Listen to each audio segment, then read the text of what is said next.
जो हमारी PYQ solution की सीरीज चल रही है पेपर 1 फॉर ISS। आज हम पेपर ईयर 2020 का जो पेपर है और हमारी सीरीज है बी सीरीज, वो मैं आपके साथ कुछ क्वेश्चंस बच्चों डिस्कस करूंगा।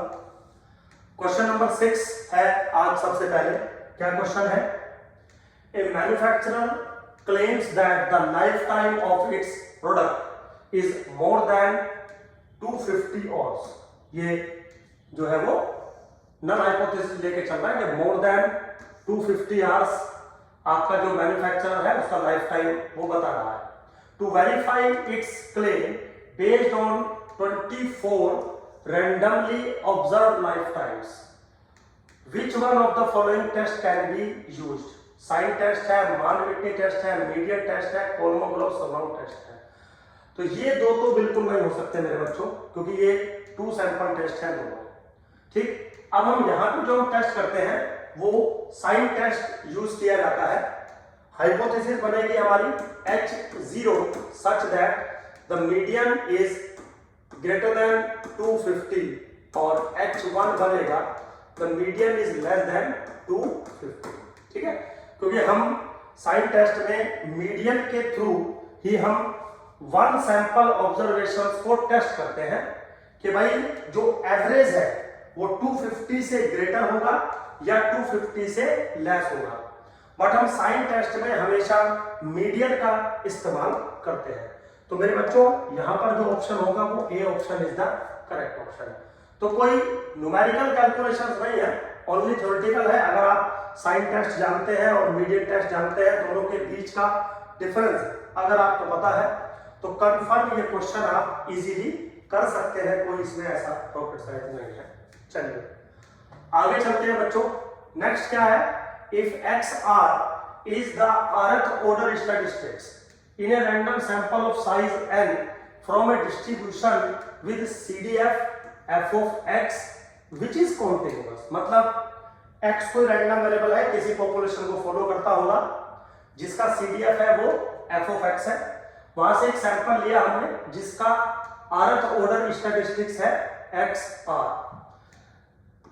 then f of XR is rth order statistics in the random sample of size n from the, मतलब सिंपली वो पूछ रहा है कि f of XR किसको फॉलो करेगा ये बताइए। चलिए मेरे बच्चों आपको बता देता हूं एक छोटी सी बात। दुनिया का कोई भी रैंडम वेरिएबल हो कैपिटल F, ठीक है, और अगर उसका CDF है f of x डॉट मान लीजिए और ये CDF कंटिन्यूअस है, तो मैं अगर एक रैंडम वेरिएबल बनाऊं y f of x, अगर एक रैंडम वेरिएबल बनाऊं y तो कंफर्म ये रैंडम वेरिएबल यूनिफॉर्म 0-1 को फॉलो करता है।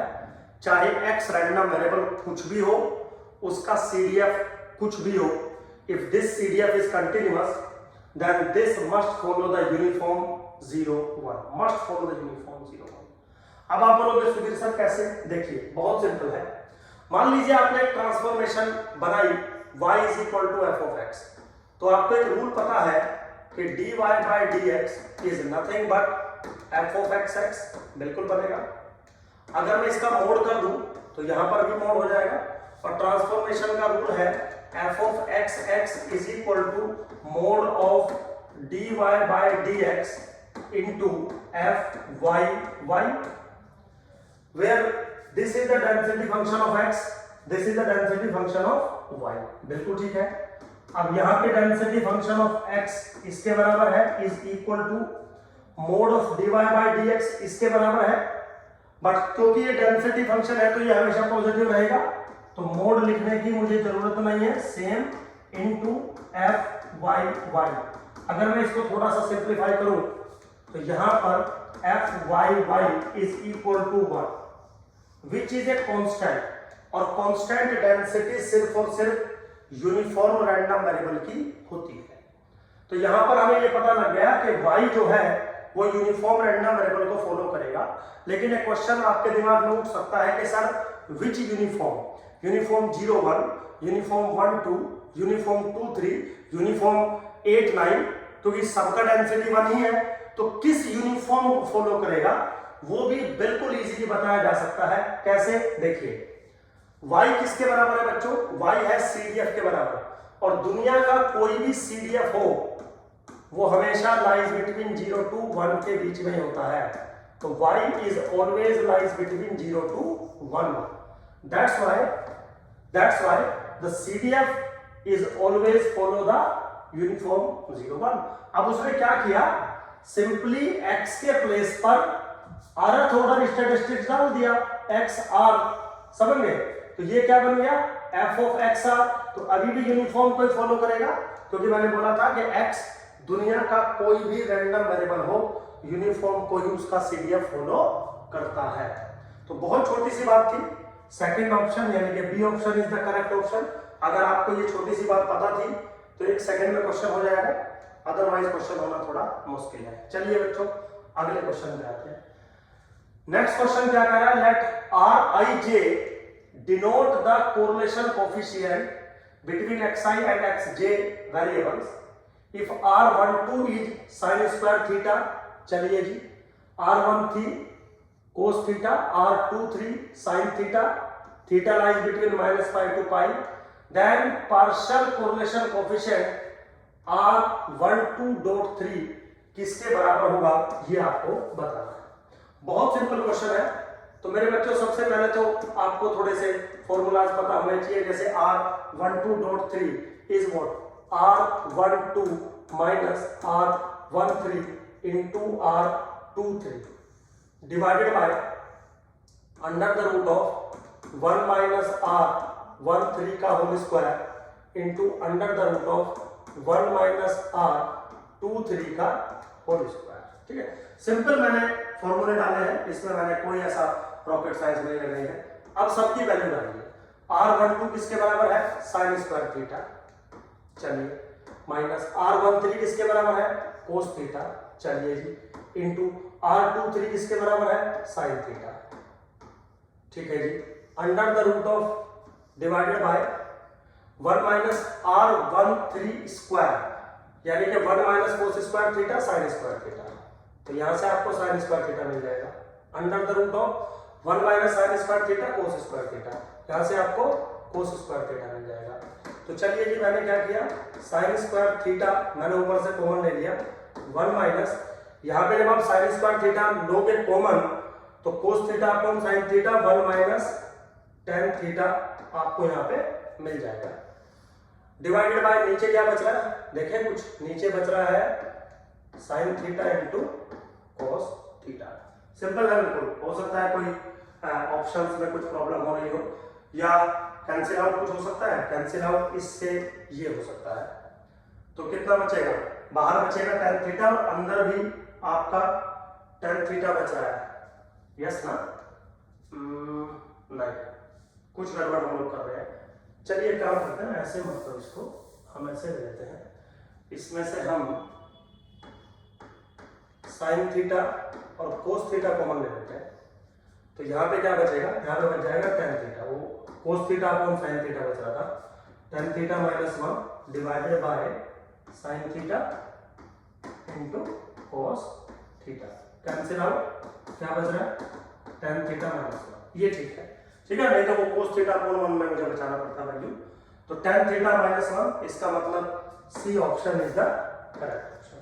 सिंपल है बिल्कुल। बस आपको ये जो फॉर्मूला है ये आपको पता होना चाहिए। और बच्चों, ये फॉर्मूले भी आपको अगर नहीं पता है तो यूपीएससी देने का, आईएएस देने का कोई बेनिफिट नहीं है। चलिए क्या आगे चलते हैं। अगला क्वेश्चन क्या है? Very simple. व्हेन टू जजेस rank to individuals only, Spearman rank correlation coefficient can assumes the value. वो कह रहा है कि दो जजेस हैं मेरे पास, मान लीजिए ए और बी, और दो इंडिविजुअल्स हैं x1 और x2, इनको वो रैंक दे सकते हैं। तो स्पेयरमैन रैंक कोरिलेशन कोएफिशिएंट की वैल्यू क्या क्या हो सकती है वो आप मुझे बताइए। ठीक है, सबसे पहले तो पॉसिबिलिटीज क्या हो सकती है? देखो बच्चों, पहली पॉसिबिलिटीज तो ये हो सकती है कि जो जज ए और बी है वो x1 को पहली रैंक दे दे और इसको 2 रैंक दे दे। बिल्कुल पॉसिबल है ऐसा। ठीक, एक पॉसिबिलिटी तो ये है। या एक पॉसिबिलिटी ये भी हो सकती है कि जज ए इसको 1 रैंक दे दे, ये इसको 2 रैंक दे दे, तो इसको वो 2 रैंक देगा, इसको वो 1 रैंक देगा। एक पॉसिबिलिटी ये हो सकती है। एक इसकी रिवर्स पॉसिबिलिटी हो सकती है। क्या रिवर्स पॉसिबिलिटी हो सकती है? इसको 2 रैंक दे दे, इसको 1 रैंक दे दे, इसको 2 रैंक दे दे। बिल्कुल ऐसा पॉसिबल है। एक पॉसिबिलिटी ये भी हो सकती है, इसको 2 रैंक दे दे, इसको 2 रैंक दे दे, इसको 1 रैंक दे दे, इसको 1 रैंक दे दे। तो 4 पॉसिबिलिटीज यहां पर बनाई जा सकती है। 2 पॉसिबिलिटीज से वैल्यू 1 आएगी और 2 पॉसिबिलिटीज से वैल्यू -1 आएगी। तो वैल्यू जो है वो 1 और -1 यानी कि बी ऑप्शन आपका करेक्ट हो जाएगा। लेकिन आएंगे कैसे वो देख लीजिए। मान लीजिए कोई मैं केस ले रहा हूं, जज है ए और बी और इंडिविजुअल है दिस वन और वैल्यू दे रहा है 1 1 और 2 2। सपोज एक पॉसिबिलिटी ये है। तो अब अगर आप यहाँ पे डी आई निकाले, आपको पता है डी आई किसके बराबर होता है, एक्स आई माइनस वाई आई, तो वैल्यू मिलेगी 0, वैल्यू मिलेगी 0। ठीक, स्पेयरमैन रैंक कोरिलेशन का जो फॉर्मूला होता है 1 - 6 summation D I square divided by n times n square minus 1, ये फॉर्मूला होता है। तो अगर हम देखें n की वैल्यू किसके बराबर है, यहाँ पे n की वैल्यू है 2 के बराबर, तो डी आई दोनों में 0 हो रहा है, तो नोमिनेटर पार्ट 0 हो जाएगा, तो वैल्यू क्या मिलेगी 1 माइनस के 0 यानी कि वैल्यू मिली 1। सेम वैल्यू मेरे बच्चों तब भी आपको मिलेगी जब जो जजेस हैं वो कुछ इस तरीके से रैंक दे दे, 2 इसको भी 2 दे दे, इसको 1 दे दे और इसको 1 दे दे, सेम सिनेरियो बनेगा। इस केस में जो स्पेयरमैन रैंक कोरिलेशन कोएफिशिएंट होगा उसकी वैल्यू मिलेगी आपको 1। ये तो पहले 2 केस हो गए जब वो ऐसे रैंक अगर असाइन करते हैं तो। ठीक है, दूसरा जो केस हो सकता है, जो पॉसिबिलिटी हो सकती है वो ये हो सकती है, क्या इसको वैल्यू 1 दे दे, इसको वैल्यू 2 दे दे, तो इसको वैल्यू 2 दी जाएगी, इसको वैल्यू 1 दी जाएगी। तो इस पे अगर करोगे एक्स आई माइनस वाई तो डी आई की वैल्यू बनेगी -1 और इस पे वैल्यू बनेगी 1। ठीक है, सिंपल बनेगी, तो डी आई की वैल्यू निकाल ली। अब जब आप रैंक कोरिलेशन निकालेंगे तो 1 - 6 summation D I square upon n into n square minus 1 का फॉर्मूला लगाएंगे। चलिए 1 इसकी वैल्यू कैलकुलेट करिए, इसकी वैल्यू किसके बराबर आ जाएगी, मेरे हिसाब से 2 के बराबर आ जाएगी। तो 6 इंटू 2, n की वैल्यू ऑलरेडी 2 है, तो 2 इंटू 3 कैंसिल आउट, कितना बना -1। तो इस बार जो स्पेयरमैन रैंक कोरिलेशन की वैल्यू बन रही है वो -1 बन रही है। अगर वो यहीं पर रैंक कुछ ऐसे असाइन करते, इसको 2 करते, इसको 1 करते, इसको फिर 1 कर देते, इसको 2 कर देते, तो भी सिर्फ इनकी वैल्यू सेम होती, जबकि रैंक कोरिलेशन कोएफिशिएंट की वैल्यू सेम ही आती। तो अगर 2 जजेस इंडिविजुअल्स x1 और x2 को रैंक देते हैं तो रैंक कोरिलेशन कोएफिशिएंट की जो वैल्यू है मेरे बच्चों वो या तो 1 बनेगी या तो -1 बनेगी।